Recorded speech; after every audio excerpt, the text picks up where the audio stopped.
talked last week about the overall size up front, but with Jamal Jarrett specifically, what have you seen development-wise for a guy who hasn't played a whole lot of college snaps, but just looks the part, obviously?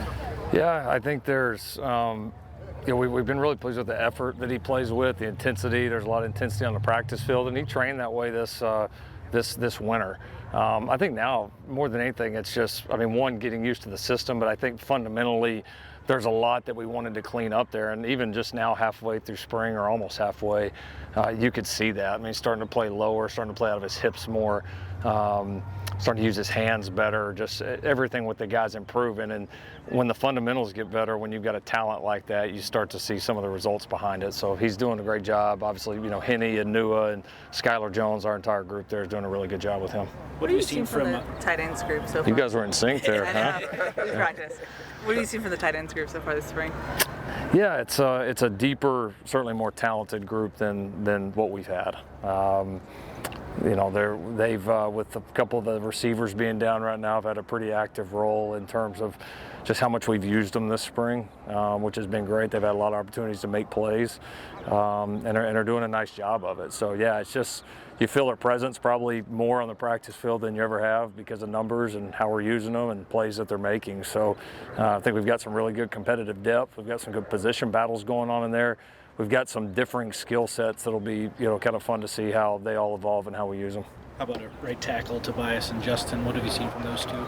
Well, they're both doing some really good things this spring. I think, Tobias, his versatility is really important for us going forward. Tobias has established himself as one of our best offensive linemen. There's that's happened this spring, and Justin's playing very well. And so some of that'll be how the battles shake out at the other positions as well. But we feel like the way those two guys are playing right now, you feel like there's two starters there. Back to the tight ends, you were talking about the different body types. Walter Matthews, 6'7", 270. Yep. Can you talk about what he brings to the table? Because that's a unique individual. Yeah, it is. It's almost like an offensive tackle type body. But the athleticism and all that he brings are pretty exciting. He improved a lot throughout kind of last year with that redshirt year. He's learned a lot. He's gotten a lot stronger, learning our offense. That position's got to do so much, and so just settling into all those different roles. But he can catch the ball. He's kind of tough to bring down because of how big he is, and obviously all the stuff in the run game and pass pro and all that. In some ways, he's almost like having a sixth offensive lineman out there at times. So he's got some real ability. I certainly foresee him having a role, and I think the more that he can learn and grow and the more consistency he can find, then the role's got a chance to grow, because you can't teach some of the things that he brings to the table. Coach, on the theme of tight ends today, Coach Savage, how's it been like working with him in his first year here? He's done a great job. He has. That's not an easy position to come in here and coach. We're both working with our inside receivers and our tight ends, and he's acclimated to the staff well.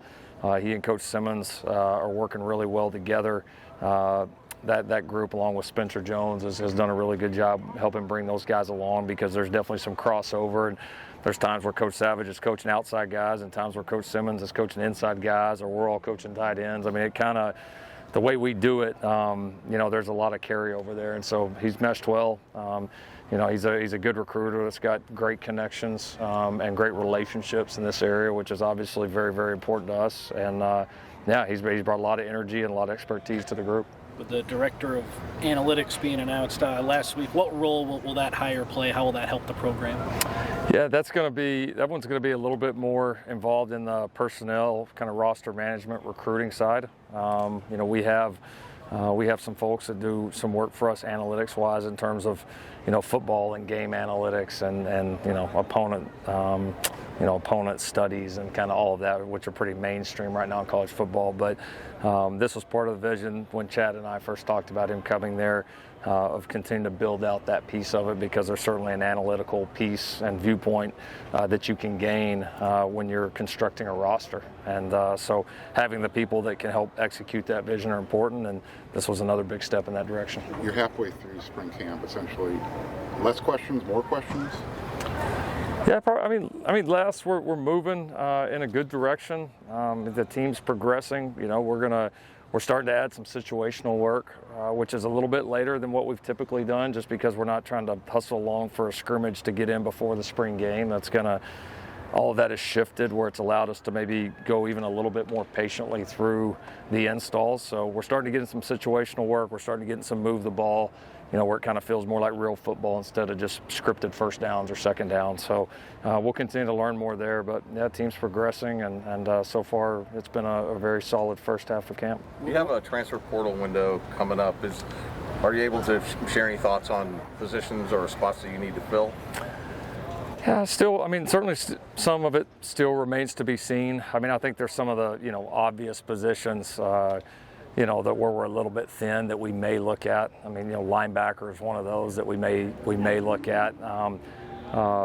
Certainly kind of depending on how spring plays out and some of these other position battles and all that, that'll determine the most. But I don't think it'll be a huge I don't think we'll be like incredibly active during that. My gut is we'll end up having, a handful of positions that we're going to look at it. And if we feel like somebody fits, and we may pursue them. But maybe a little bit different than other years. I don't feel like sitting out here that we're missing a whole lot.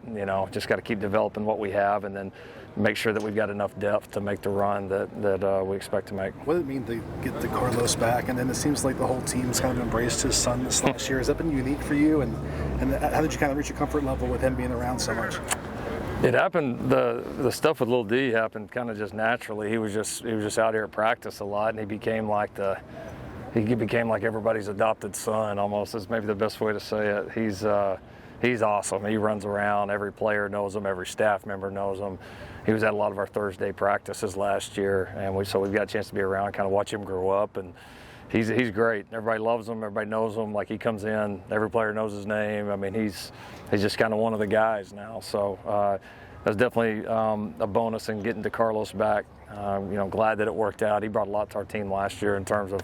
He made some big plays for us, but then also just he's got a great demeanor, vibe, kind of energy about him that's infectious. And so to get that back, and I think for him a chance to grow, get a second year in the defense, continue to develop under Coach Lynn and Coach Belk and Coach Reed, it just made all the sense in the world. So it was a win-win, and Lil D certainly was a great bonus to have him around for a little bit longer. Let's do one more. What have you seen from guys who have an opportunity to play this year, like a Christian Pierce, a Braylon Shelby playing a bigger role? Just guys, who's impressed you out of those? Yeah, Pierce has been really good. He's been really good, which we weren't shocked. He played more special teams reps last year than any player on the team. Just you could tell it was starting to settle in defensively kind of there at the end. So we expected it, and I think that's happening right now. Yeah, Shelby's done a nice job. Zoe Cowan has had a really nice spring camp up to this point. One of the guys, along with Tobias, that we actually pointed out to the team in the team meeting yesterday is two guys that are just, you kind of feel really taking a jump right now. So I've been real proud of their development.